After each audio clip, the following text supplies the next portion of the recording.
Thomas Whitaker adjusted his silk tie one final time before stepping out of his Mercedes. The morning sun cast long shadows across the driveway of his pristine suburban home, where perfectly manicured hedges lined the walkway like silent sentinels. Everything in his life appeared flawless from the outside. His investment firm was thriving, his bank account comfortable, and his new marriage to Rebecca seemed like the missing piece that completed his picture-perfect existence. But perfection, Thomas was learning, could be its own prison. Inside the house, he found his 7-year-old son Daniel exactly where he'd left him the night before, motionless in his wheelchair, staring out the living room window with those haunting blue eyes that once sparkled with mischief and joy. The boy's blonde hair was neatly combed, his clothes pressed and clean, but something vital had been drained from him over the past year. "Good morning, sweetheart," Rebecca cooed as she entered the room, her heels clicking against the hardwood floor. She was everything Thomas thought he wanted in a wife: elegant, sophisticated, devoted to his son. At least, that's what everyone saw. "Daniel's been such a good boy this morning. Haven't you, honey?" Daniel barely nodded, his small hands gripping the armrests of his wheelchair with white knuckles. The sight sent a familiar pang through Thomas's chest, a feeling he'd been trying to suppress for months. Rebecca moved to the wheelchair with practiced efficiency, adjusting Daniel's blanket with what appeared to be tender care. "The doctor called yesterday," she said without looking at Thomas. "He confirmed what we already knew. Daniel's condition isn't improving. The muscle weakness in his legs is permanent." The words hit Thomas like stones thrown into still water, creating ripples of doubt he couldn't quite understand. Something about the way Rebecca delivered this news felt rehearsed, almost satisfied, but he pushed the thought away. She was protecting Daniel, wasn't she? Keeping him safe from false hope? "Maybe we should get a second opinion," Thomas suggested quietly, watching Daniel's face for any reaction. "Dr. Morrison mentioned there might be new treatments available." Rebecca's smile tightened almost imperceptibly. "Thomas, we've been through this. Dr. Peterson is the best pediatric neurologist in the state. Would you rather put Daniel through more painful tests and procedures? Haven't we put him through enough?"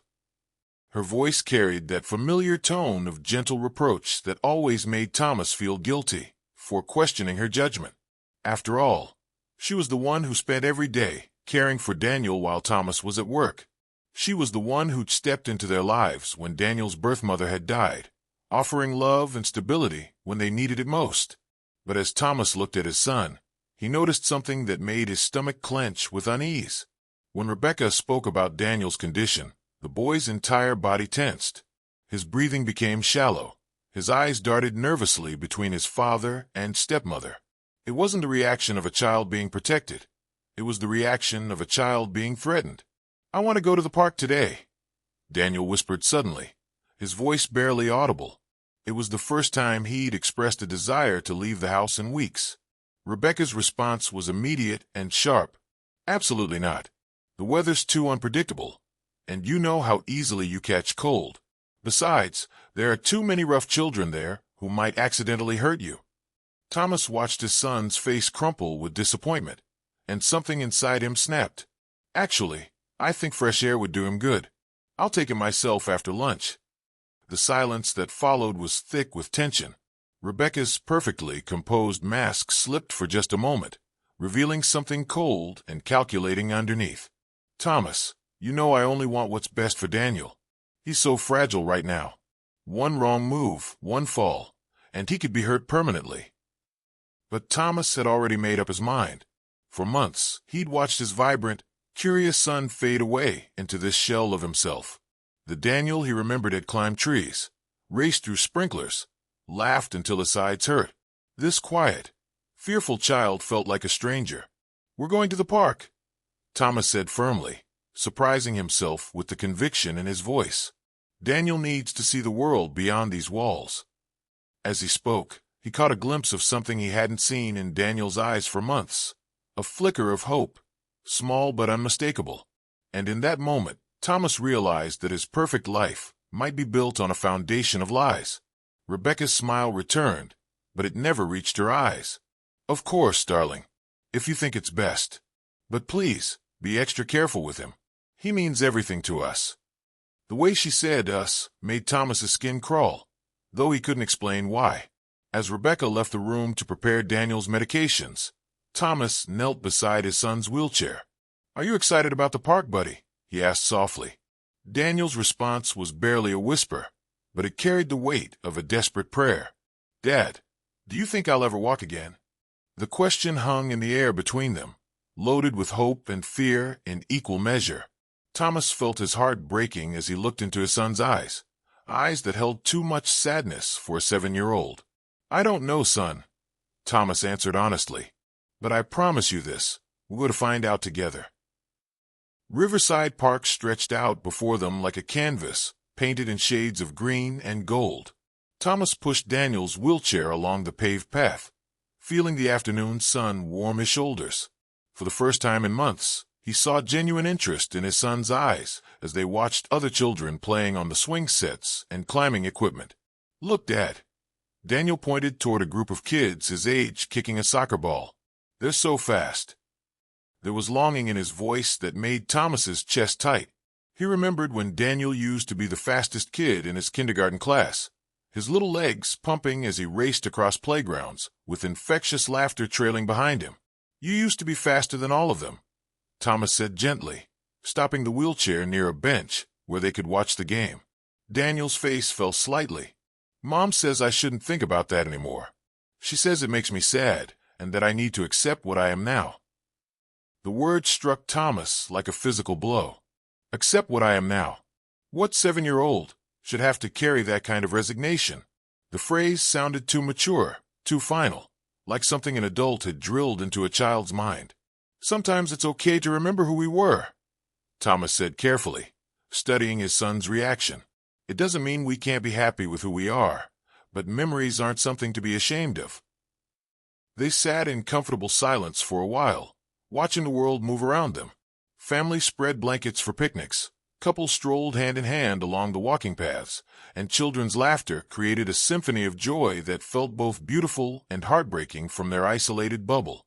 That's when Thomas first noticed him. A small figure emerged from behind a cluster of oak trees about 50 yards away.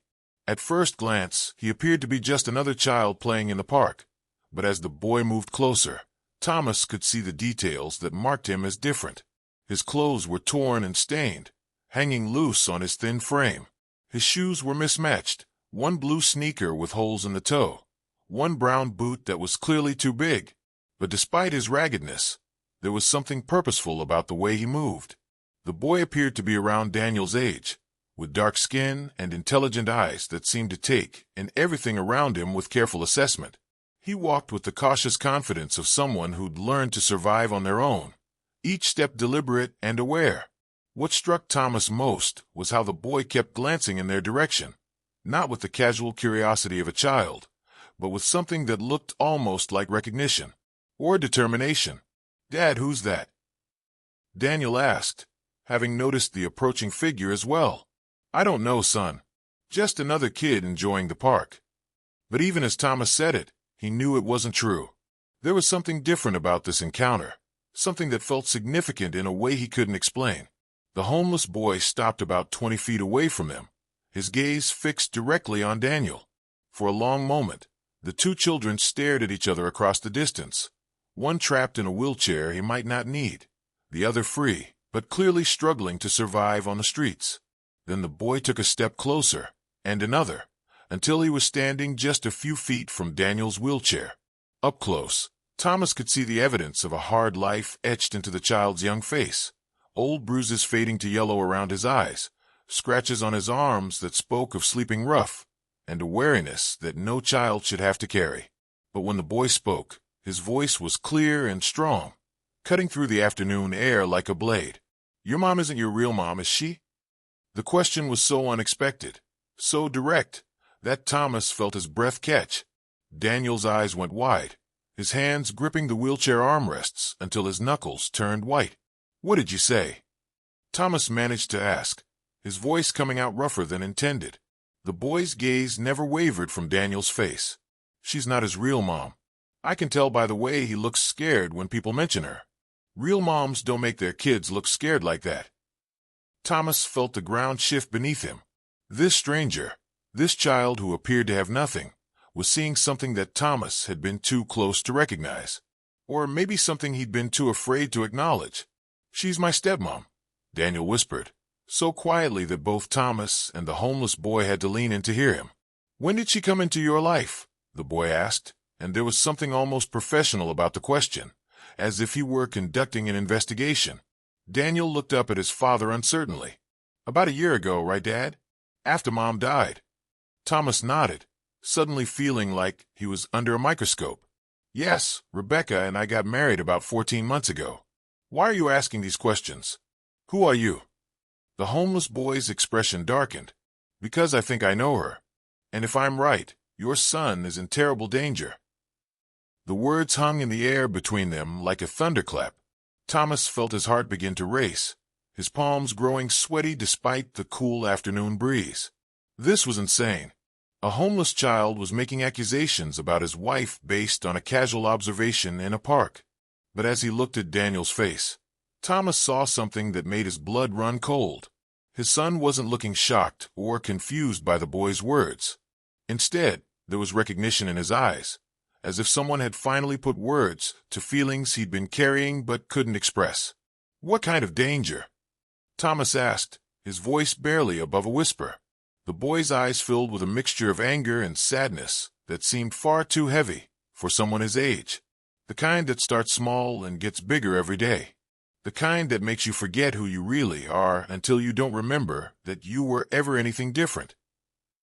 He looked directly at Daniel again. "Can you walk?" The question was simple, but it hit like an explosion. Daniel's mouth opened and closed several times before any sound came out. I don't know," he finally whispered. "I don't think so. The doctors say I can't." "Have you tried lately?" the boy pressed gently.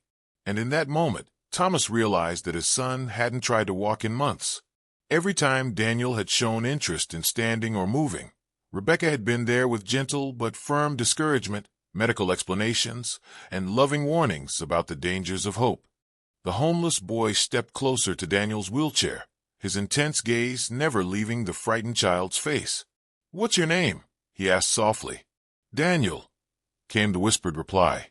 "I'm Marcus," the boy said, and for the first time, his expression softened slightly. "Daniel, I need to tell you something important, but it's going to sound crazy. Will you listen to me?"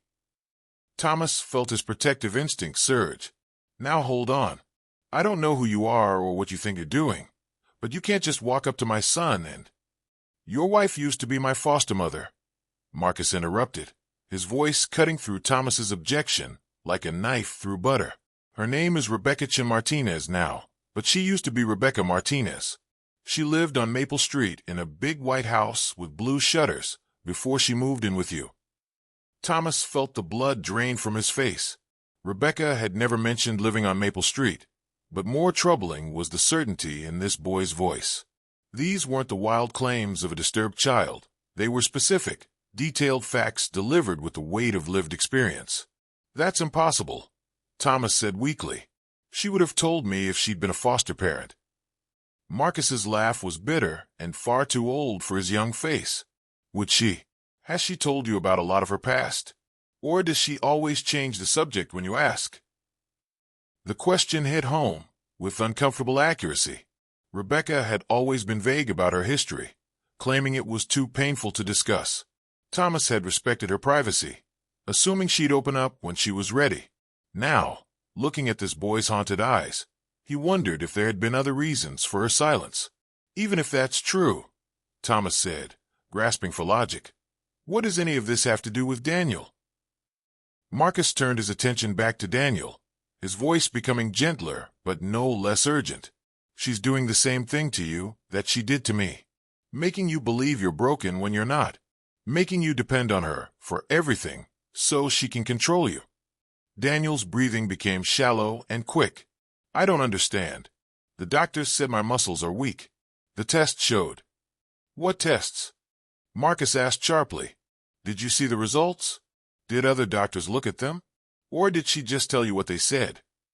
Thomas felt something cold settle in his stomach as he realized he'd never actually seen Daniel's medical records. Rebecca always handled the doctor visits, claiming it was less traumatic for Daniel if she managed all the medical details. She'd come home with reports and updates, but Thomas had never questioned her accounts. "She came with you to every appointment, didn't she?" Marcus continued, and Daniel nodded slowly. "Did the doctors ever talk directly to you? Or did they always talk to her while you sat there?" "They talked to her mostly," Daniel admitted in a small voice. "She said it was because the medical words would be too scary for me to hear." Marcus's expression grew darker. "That's what she told me too. That the truth was too scary, too complicated for a kid to understand. But you know what's really scary? Not knowing if you can trust the people who are supposed to take care of you." Thomas knelt down beside Daniel's wheelchair, his mind racing. "Daniel, I want you to think carefully. When was the last time you actually tried to stand up? Not because someone told you to for a test, but because you wanted to." Daniel's brow furrowed in concentration. I don't remember. It's been a long time. Mom always says it's too dangerous, that I might hurt myself worse if I fall." "But before she came into our lives," Thomas pressed gently, "you were walking just fine, weren't you? You were running, playing soccer, climbing on the playground equipment." Tears began to form in Daniel's eyes as memories seemed to surface. "I remember. But then I got sick, and the doctor said, Mom said." His voice trailed off as confusion clouded his features. Thomas felt his heart breaking as he watched his son struggle to reconcile his memories with the reality that had been constructed around him. Marcus sat down on the grass beside the wheelchair, bringing himself to Daniel's eye level. "Can I tell you what happened to me? It might help you understand." Thomas wanted to stop this conversation, to protect his son from whatever disturbing story this boy might tell. But something in Marcus's manner, a combination of maturity and genuine care, made him hesitate. "She took me in when I was 5, Marcus began. "My real parents had died in a car accident, and the state needed somewhere to place me. Rebecca seemed perfect on paper, educated, financially stable, experienced with children. The social workers thought I was lucky." His voice carried the weight of bitter experience as he continued. "At first, she was kind. She bought me clothes, gave me a nice room, cooked good meals. But slowly, things started to change. She began telling me I wasn't as smart as other kids, that I needed extra help with everything. She convinced my teachers that I had learning disabilities and needed to be in special classes." Daniel leaned forward in his wheelchair, completely absorbed in Marcus's story. "Then she started saying I was clumsy, that I couldn't be trusted to play sports or ride bikes like other kids because I might get hurt. She made me believe that I was different, damaged, that I needed her protection from a world that was too dangerous for someone like me."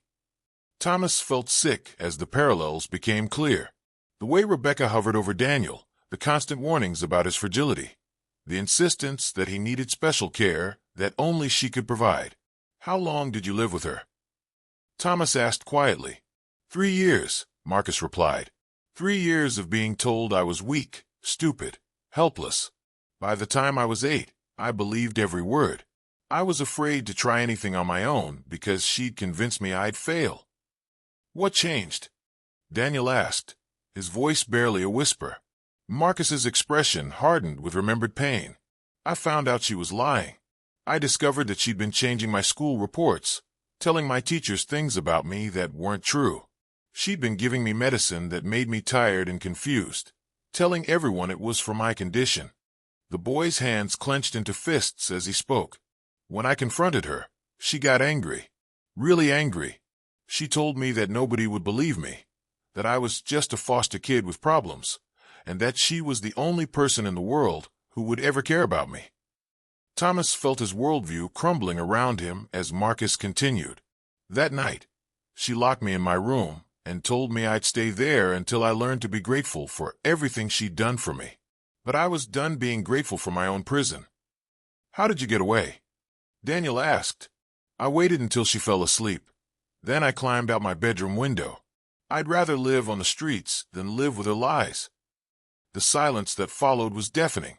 Thomas stared at this brave, broken boy who'd given up safety and shelter rather than surrender his sense of self.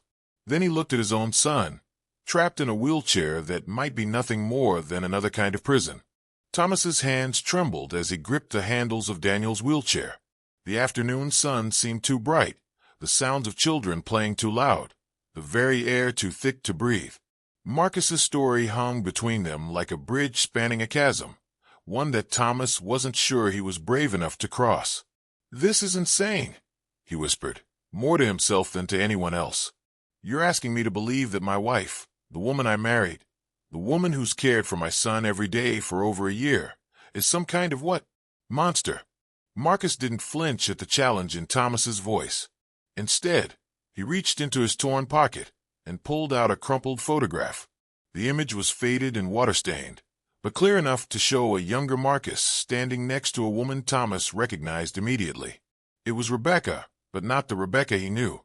This version of his wife had her arm possessively wrapped around Marcus's shoulders, and her smile held a quality that made Thomas's skin crawl. It wasn't the warm, nurturing expression he'd fallen in love with. It was the smile of someone who owned something precious. "She kept pictures of all her foster kids," Marcus explained quietly. "Like trophies. I took this one when I escaped because I knew someday I might need proof." Daniel leaned forward to look at the photograph, his blue eyes wide with recognition and growing horror. "Dad, that's really her. But she looks different." Thomas couldn't deny what he was seeing. The evidence was literally in his hands, and yet every instinct screamed against accepting it. This would mean that his entire marriage was built on deception. It would mean that he'd handed his vulnerable son over to someone who saw him not as a child to be loved, but as a prize to be controlled. "Let's say you're telling the truth," Thomas said slowly, his lawyer's mind grasping for facts amid the emotional chaos. "Why would she do this? What does she gain from keeping Daniel in that wheelchair?" Marcus's expression grew sad and wise in the way that only comes from surviving genuine trauma. Power, control, and something else. She gets to be the hero. Think about it. Everyone sees her as this amazing woman who married a widower and devoted herself to caring for his disabled stepson. She gets sympathy, admiration, respect. She's the perfect wife, the perfect mother. The words hit Thomas like physical blows because they rang with terrible truth. People did admire Rebecca for her dedication to Daniel. Their friends constantly praised her selflessness, her patience, her loving care of a child who wasn't even biologically hers. "But if I could walk," Daniel said quietly, his young mind following the logic with heartbreaking clarity, "then she wouldn't be special anymore. She'd just be Dad's wife." Marcus nodded grimly. "And she can't allow that. She needs you to need her. It's the only way she knows how to feel important." Thomas knelt beside Daniel's wheelchair again, his heart pounding so hard he could hear it in his ears. "Son, I need to ask you something, and I want you to be completely honest with me. When was the last time you felt pain in your legs?" Daniel's brow furrowed in concentration. I don't remember feeling pain. Mom gives me medicine every morning that she says helps with the muscle weakness, but I never really hurt." "What kind of medicine?" Marcus asked urgently. "Little white pills. She crushes them up and puts them in my orange juice because she says they taste bitter." Thomas felt his world tilt on its axis. "Daniel, healthy people don't need daily medication. And if you had real muscle weakness, you'd be in physical therapy, not just sitting in a wheelchair all day." The truth was becoming unavoidable, but Thomas still couldn't bring himself to voice it. To do so would mean accepting that he'd failed his son in the most fundamental way possible. He'd allowed a predator into their home and given her complete control over the child he loved most in the world. Marcus stood up from the grass and moved to stand directly in front of Daniel's wheelchair. "I know this is scary," he said gently. "I know it's easier to believe the lie than to face the truth. But you have a choice right now that I didn't have when I was living with her." "What choice?" Daniel whispered. "You can try to stand up. Right here, right now, with your dad watching. Not because anyone is forcing you to. Not because of some medical test, but because you want to know who you really are." Daniel's breathing became rapid and shallow. His hands gripped the wheelchair armrests so tightly that his knuckles turned white. "What if I can't? What if she's right and I really am broken?" Thomas felt tears burn his eyes as he realized the depth of what had been stolen from his son. It wasn't just physical mobility.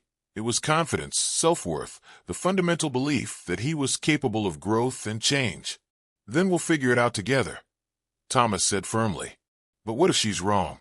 What if you've been strong all along, and the only thing holding you back is fear?" The question hung in the air like a challenge thrown down by fate itself. Thomas could see the war raging behind Daniel's eyes, the desperate desire to believe in his own potential battling against months of carefully constructed doubt. Marcus knelt down beside the wheelchair, bringing himself to Daniel's eye level once again. "When I lived with her, I forgot who I was before she came into my life.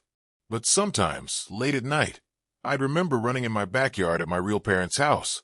I'd remember climbing trees and riding my bike and feeling free." His voice grew softer, more urgent. "Do you remember who you were before she convinced you that you couldn't walk? Do you remember running and jumping and playing like other kids?" Daniel closed his eyes, and Thomas watched as expressions flickered across his son's face like clouds moving across the sky. Suddenly, Daniel's eyes snapped open, and for the first time in months, Thomas saw genuine fire there. "I remember," Daniel said, his voice stronger than it had been all day. "I remember being fast. I remember winning races at school. I remember you cheering for me when I scored my first soccer goal."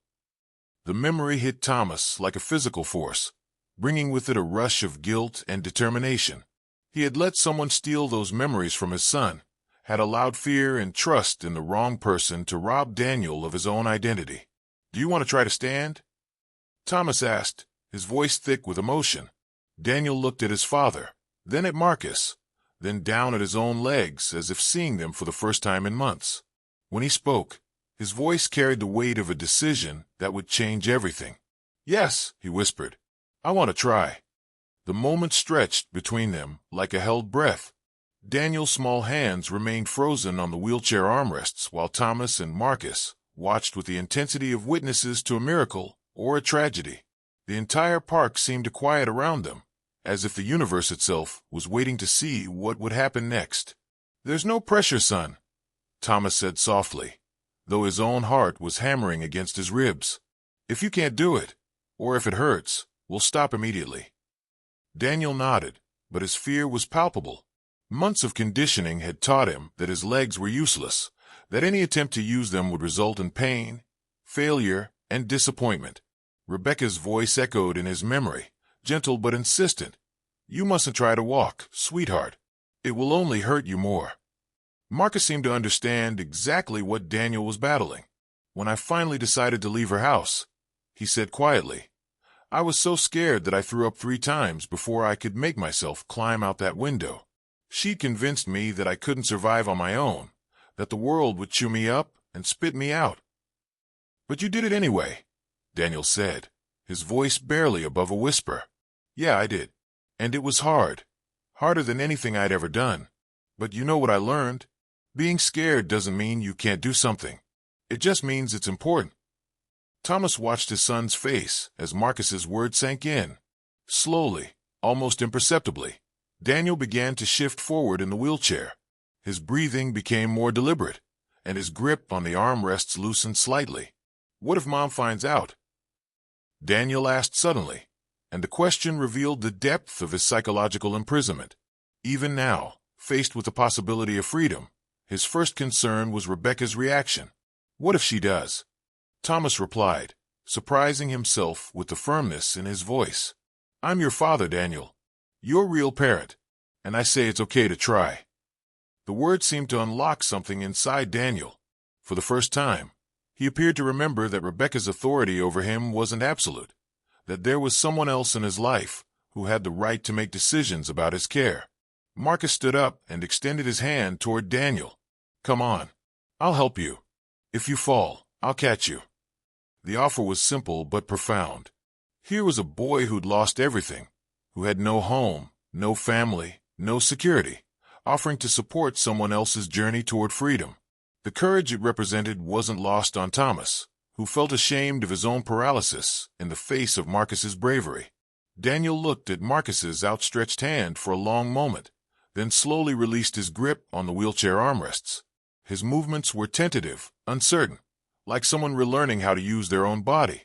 "That's it," Thomas encouraged, moving to Daniel's other side. "Take your time." Daniel placed his hands on the chair's armrests and began to push himself forward. His legs, pale and thinner than they should be from months of disuse, trembled as they took his weight. For a terrifying moment, it looked like he might collapse. But he didn't fall. Instead, he held himself there, half standing, half sitting, his face a mask of intense concentration. "I can feel them," Daniel whispered, wonder creeping into his voice. "I can feel my legs." Thomas felt tears streaming down his face as he realized what this meant. Daniel's legs weren't paralyzed, weren't damaged beyond repair. They were simply weak from lack of use, exactly what would happen to anyone who'd been kept sedentary for months. "Can you take a step?" Marcus asked gently. Daniel's response was to push himself fully upright. He swayed dangerously for a moment, his unused muscles screaming in protest, but he remained standing. The look of shock and joy on his face was something Thomas knew he'd remember for the rest of his life. "Dad, I'm standing," Daniel said, his voice filled with amazement. "I'm really standing." "Yes, you are, son. You absolutely are." Daniel took a tentative step forward, then another. His gait was unsteady, his legs shaky from months of imposed inactivity, but he was walking. Each step seemed to restore not just physical function, but also a piece of his stolen identity. Marcus walked alongside him, ready to offer support if needed, but allowing Daniel the dignity of moving under his own power. "How does it feel?" he asked. "Like waking up from a bad dream," Daniel replied, and the maturity of the observation broke Thomas's heart even as it filled him with pride. They walked slowly around the immediate area, Daniel's confidence growing with each step. Other park visitors began to notice, some stopping to watch what appeared to be a miraculous recovery. A few people even started to applaud, though they had no idea they were witnessing the destruction of an elaborate web of psychological manipulation. "We need to go home," Thomas said finally, his mind already racing ahead to the confrontation that awaited them. "We need to face Rebecca." Daniel's steps faltered at the mention of his stepmother's name. What if she gets angry? What if she says I'm not supposed to be walking? Marcus's expression hardened. "Then she'll be showing you who she really is. And you'll know that everything I told you is true." The drive home was surreal. Daniel sat in the passenger seat instead of being transferred to his wheelchair, his legs stretched out in front of him like a declaration of independence. Marcus sat in the back, quietly watchful, his presence a reminder that secrets had consequences and that truth, however painful, was preferable to beautiful lies. As they pulled into the driveway, Thomas saw Rebecca's silhouette in the living room window. She was pacing, probably worried about their extended absence, preparing the gentle scolding she'd deliver about keeping Daniel out too long. "Whatever happens in there," Thomas told both boys, "remember that you're safe now. No one is going to hurt you or lie to you anymore." They walked up the front steps together, Daniel moving slowly but steadily, Marcus beside him like a guardian angel in ragged clothes, and Thomas bringing up the rear with the weight of his failed judgment heavy on his shoulders. Rebecca opened the front door before they could knock, her face immediately shifting from relief to confusion to something approaching panic as she took in the scene before her. "Daniel," she gasped, "what are you doing out of your wheelchair? You'll hurt yourself." But Daniel didn't collapse or cry out in pain as she conditioned him to do. Instead, he stood straighter, looking at her with eyes that were no longer clouded by fear and doubt. "I can walk, Mom," he said simply. "I could always walk."